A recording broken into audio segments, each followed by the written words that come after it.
This is Leadership Excellence with Tom and George, and we're talking about creating a vision. Where do you want to be in 5 or 10 years as a business? Good one. The Japanese think 50 to 100 years out. That's what I'm told. Yes, they do.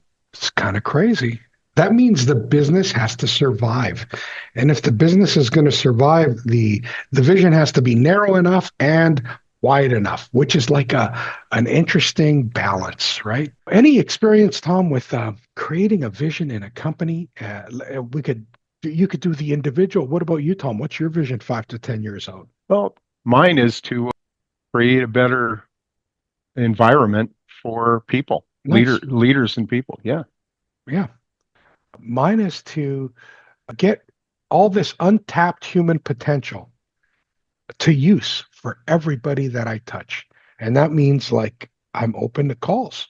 I'm open to connect with people. And I do dedicate a lot of my time, but it's a waste of time. People are stuck. They're stuck in their own thinking. And I Yeah. tell people like whether you say you can or whether you say you can't, you are correct. And it Yeah. stumps them. Yeah. What do you mean? What do you mean I'm correct? Yeah. They put that mental block in and they go against themselves. Yeah, yeah. Let's talk a little bit about vision. And this is one of the things in my first book I found, and I put it in my first book because I thought it was powerful, is there was a chart done where if you tell they have to do this, in other words, it's a standard in a company, they will exceed it and then they'll drop back below the have to do mark, and then they'll kind of come up and meet the have to do mark. And then there was a graph transposed on top of that of I want to do it. And it just went past the standard and it kept on going for productivity, right? If you want to do, there's a big difference versus having to do. That's one of the things I'll never Sure. forget. And I thought, wow, I better share this. You're going to be way more productive. You get up in the morning, you're excited to start your day like I am every day. And I think about a Japanese term called ikigai. Have you heard that term, Tom? I have heard of it. Yes. Yeah.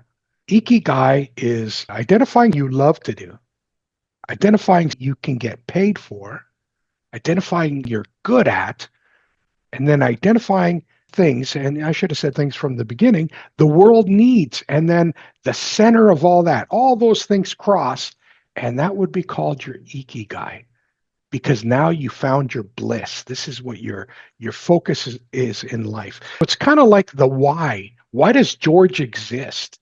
Well, I know my why. Other companies, maybe not much. They might not know why they exist.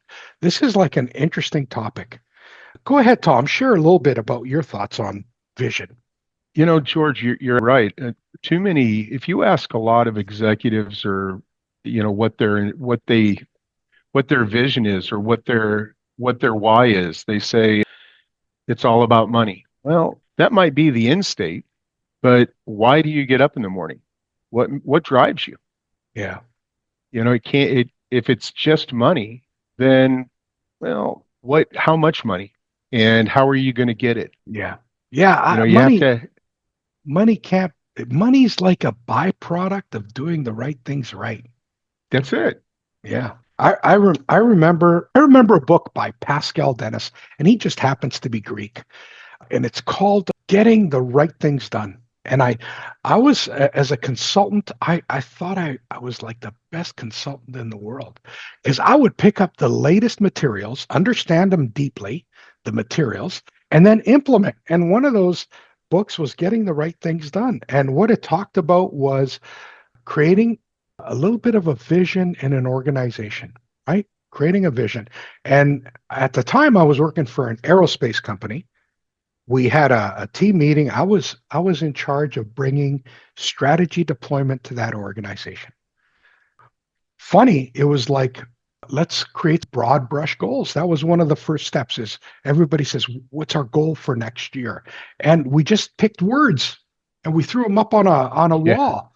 Yeah. And out of those words, we kind of narrowed it down to, 5, 10. fifth, I can't remember, but then we did paired. We looked at one word over the other and we said, which one would you choose? This over this or that over that? And then we narrowed it down to 3 words for that organization for the next year. And that was on time, engagement, and cash. Because the parent company needed cash out of the organization I was in. Even that as a direction is pretty smart. Yeah. And that comes from that book. And then ultimately, you got to look at your current state. What are you good at? What went well last year? What didn't go well last year and why? Understanding what's going Understanding well. that why. Yeah. Understanding what's going well and what's not going well was important. And then we can craft real goals for the coming year. Yeah. Yeah. Creating vision, I think, is like, you know, where do you start? Well, and that's a good point. You have your vision, and then from your vision, you create your long-term goals. And from those, you come up with your sub goals. And from there, you come up with your KPIs, your key performance indicators. Yeah. Now It's you're kind of talking like the 64 chart, right? yeah, you're talking aligning your goals to your vision. Norman Bodek said, look, creating a goal is very difficult. Kids have goals. Like a 10-year-old kid will have a goal, but Yeah. we don't as adults, he said.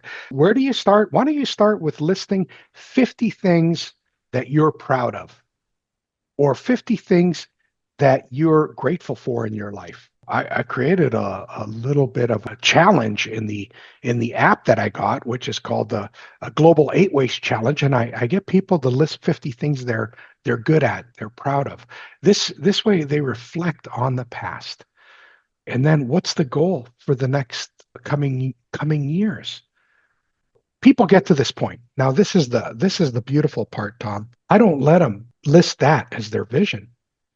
I usually say, what is after that? What's next? You achieved it. Yeah. Now, yeah, now visualize that you're there in the future. You've achieved your vision. What's next? And Yep. that's where the real thinking comes in. Yeah. Very good point.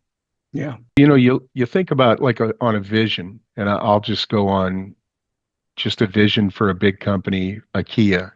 Theirs is to create a better everyday life for people. And one of their long-term goals is 100% circular business by 2030. Wow. What does it mean to So be circular? it's designing products and having products and suppliers that are reusing and remanufacturing, recycling, doing that type of stuff indefinitely. Their goal is to be as energy efficient as possible by 2030. Now then they have their sub goals, right?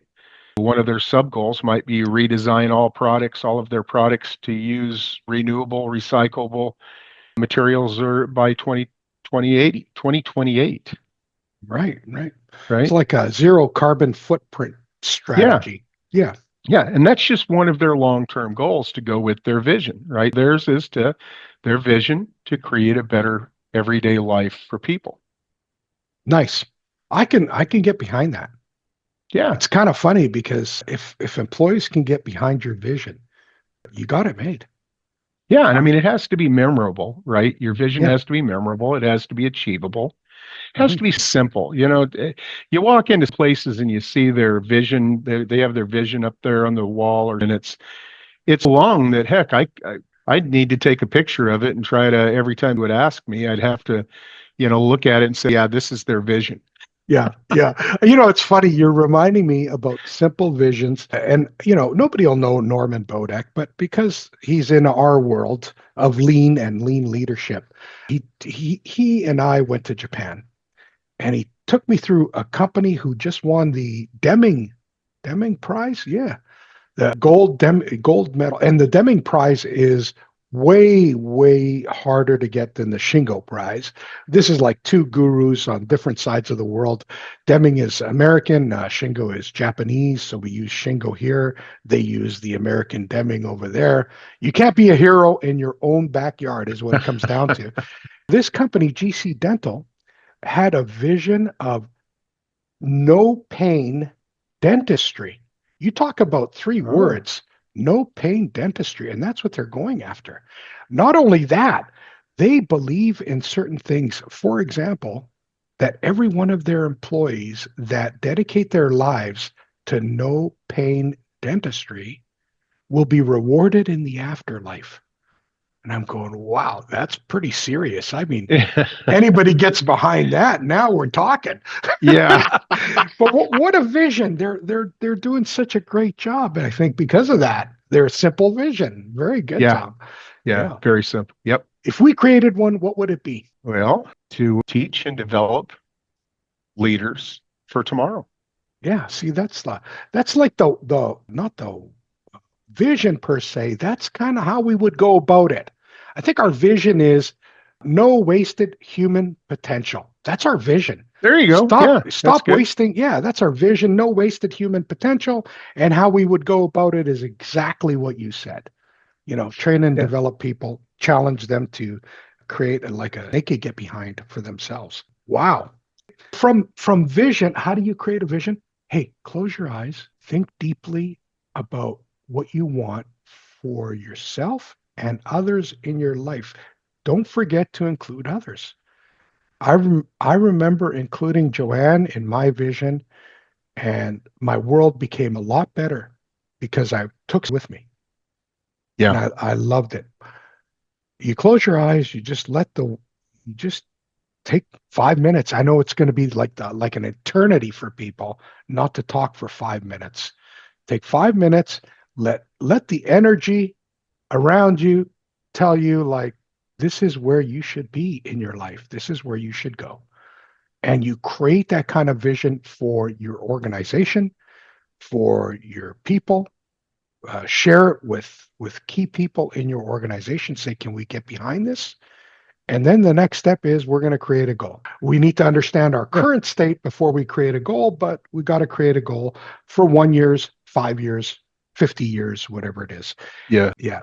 I don't know about you in the US, Tom, but in Canada, when you incorporate an organization, they consider that like a separate, they tax us based on that being we get taxed heavily. I know you guys have a much better situation, but the idea is that when you start a company, it's a baby and you want it to grow. Hopefully, it lives past you. Hopefully That's a that's your very good vision. analogy. Yeah. If it lives past you, you've done a good job. And large companies have done that. Disney, of course, others. It's lived past the founder. And Go ahead. with that, Mhm. and growing, like you're saying, developing and growing, the leadership, when they're looking at 5 and 10 and 50 years out, they have to, they have to, they can't become full of themselves, Mhm. right? For instance, like Kodak, right? Became full of themselves that, hey, when digital photos came out, they said, hey, people are always going to use our film. We don't need to worry about that. And well, it bit them, right? And there's several instances like that. It doesn't matter how big you are. You have to continually look at your vision and think about where do you want your company to be in 5 or 10 years. Don't become comfortable that because you're big you might be the market leader today, but you always have to keep in mind that your competition wants what you have, and their Yeah. vision is to have what you have. Yeah. So It's a you dog eat better, dog world. yes, you better have a vision that's going to keep them out of your business. Right, right. Competition is not such a bad thing, but you gotta be careful. Like the Swiss watchmakers, you're just spawning that memory for me. Joel Barker, I think it was, did a video on paradigms. What's a paradigm? It's a set of rule or regulations that we live our life by. And way back, Texas Instruments and Seiko from Japan walked by the Swiss watches, and these guys invented that really was a toy for them. It was like a digital display on a watch. They said this is not even worth patenting, not even worth patenting. And they walked by, they saw that toy watch, that wasn't worth patenting. They stole the idea, and they had 80,000 watchmakers around the world. They lost 55,000 because of the new business that Texas Instruments and Seiko started. It's like, be very careful, very, very careful. You want to be in the patenting business for no other than you can sell it to Seiko or sell it for no other. Yeah. I mean, I look back and I'm thinking, wow, blunders. We keep on thinking using our own rules and regulations, which is like, of course we are. We look at the world through our eyes. Of course, we're going to think that way, but the opportunities that we miss is pretty amazing. Well, yeah, because we have that block up, right? We Yeah, put that wall up and we're saying, that's nothing. Nobody's yeah, going to do that. you got it. Yeah. Wow. We have a vision. We might, in our vision, create type of goal. It doesn't need to be perfect, but what it does need to have is a date. I Yes. remember, one company I worked with in Winnipeg, they wanted to be $1 billion company by X. That's a people can't get behind, but the owners could because it's $1 billion and it's maybe twice the revenue that they had. Try to make your vision when looks at it like they can get behind, as an Yeah. organization. Yeah.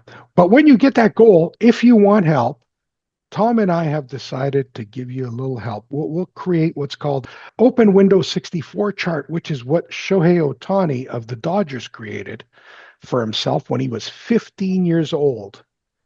All right, and look at him today. They just beat Oh, it create was an. the Phillies. Yeah, you got it. See, the Yeah. Phillies were a great team this And year. and the Phillies were, yeah, they were a great team. They were, I think, number one seed, weren't they? Yeah, they were. They had a bye.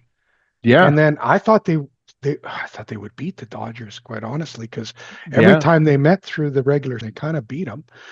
Look, Shohei Ohtani did this. We'll help you do it. All it is you put a goal in the middle, and then you surround your goal by focus areas, eight focus areas. From there, out of those 8 areas, you expand those out and you say, for marketing, what are my goals under marketing? Great. Now you got 8 goals because that's what it would be around marketing. 8 goals around marketing, which is one of the 8 areas. 8 times 8 is 64. You get an open window 64 chart, and we'll help you create what's called deliverables for your organization. And then you can spread that out and delegate to the vice presidents or anybody lower down in the organization. And you could say, which ones do you want? And this is a great way to do what we said from the beginning, right? You don't want to say, here's the standard. What you want is who wants to do it and get them to want to make it happen. And that's a great start. We'll help you create your first 64 chart. That's our promise to you. Connect with us under theharada.method.com, which is the method that has the open window 64 chart, which Shohei Ohtani used when he was 15 years old. He's, I think, 30 now. 15 years ago, the guy had a vision. That's all we're going to do on vision. Next week, we're going to talk about aligning goals to this vision that you create. Stay open. In Yeah. Japan, they've got a saying, keep your cup right side up. Keep your cup right side up, always willing to learn. I All like right. that. Yeah. Next week, Tom and I will be talking about aligning goals to meet your main goal. Take care, Great. guys. See you next week. And thank you.